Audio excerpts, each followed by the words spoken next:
Nooranad leprosy സാനിറ്റോറിയത്തിലെ multi speciality ബ്ലോക്കിലെ ചോർച്ച. സമരം ശക്തമാക്കി കോൺഗ്രസ്. താമരക്കുളം മണ്ഡലം കമ്മിറ്റിയുടെ നേതൃത്വത്തിൽ മാർച്ചും ധർണയും നടത്തി. ലെപ്രസി സാനിറ്റോറിയം പഠിക്കലായിരുന്നു ധർണ. 23 കോടി രൂപ ചിലവഴിച്ചാണ് നൂറനാട് ലെപ്രസി സാനിറ്റോറിയത്തിൽ മൾട്ടി സ്പെഷ്യാലിറ്റി ബ്ലോക്ക് നിർമ്മിച്ചത്. കെട്ടിടത്തിന്റെ ഉദ്ഘാടനം നടത്തി 3 മാസം കഴിഞ്ഞതോടെ കെട്ടിടം ചോർന്നൊലിക്കുകയായിരുന്നു. ഇതിനെതിരെയാണ് പ്രതിഷേധവുമായി കോൺഗ്രസ് രംഗത്തെത്തിയത്.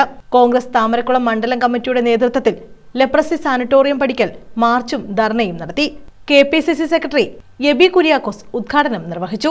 ഇന്ന് ഈ ധർണ എന്തുകൊണ്ട് നമ്മൾ സംഘടിപ്പിക്കുന്നു? ഇവിടെ സംസ്ഥാന ഗവൺമെന്റ് മുൻകൈയെടുത്ത് നബാർഡിൽ നിന്നും വായ്പയെടുത്ത് നൂറനാട് ലെപ്രസി സാനിറ്റോറിയത്തിന്റെ വികസനത്തിന് വേണ്ടി ചെലവഴിച്ച 23 കോടി രൂപ. 23 കോടി രൂപ ചെലവഴിക്കുമ്പോൾ ഈ ഗവൺമെന്റ് ജനങ്ങളോട് നമ്മളോട് പറഞ്ഞത് ഈ ആശുപത്രിക്ക് സമാനതകളില്ലാത്ത വികസനമുണ്ടാകാൻ പോകുന്നു. സൂപ്പർ സ്പെഷ്യാലിറ്റി ആശുപത്രിയായി ഇത് വികസിപ്പിക്കുമെന്ന് പറഞ്ഞു. ആരോഗ്യമന്ത്രി പറഞ്ഞു ഇവിടെ ഡെർമറ്റോളജി വകുപ്പാണ് സ്പെഷ്യലൈസേഷൻ തുടങ്ങുന്നത്. നമുക്കറിയാം ഡെർമറ്റോളജി ഇത് ഏറ്റവും കൂടുതൽ ആവശ്യമുള്ളതാണ്.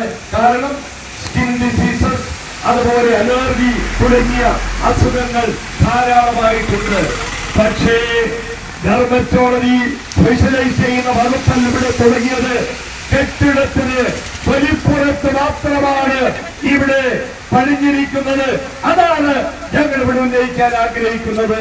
താമരക്കുളം വടക്ക് മണ്ഡലം പ്രസിഡന്റ് ടി മന്മഥൻ അധ്യക്ഷത വഹിച്ചു. താമരക്കുളം തെക്ക് മണ്ഡലം പ്രസിഡന്റ് PB ഹരികുമാർ സ്വാഗതം പറഞ്ഞു.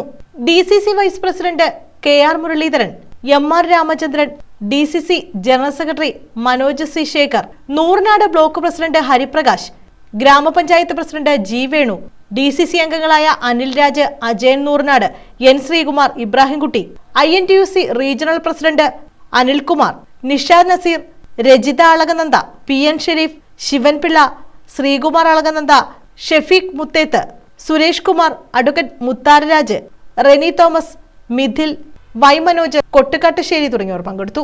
News bureau, Charummood.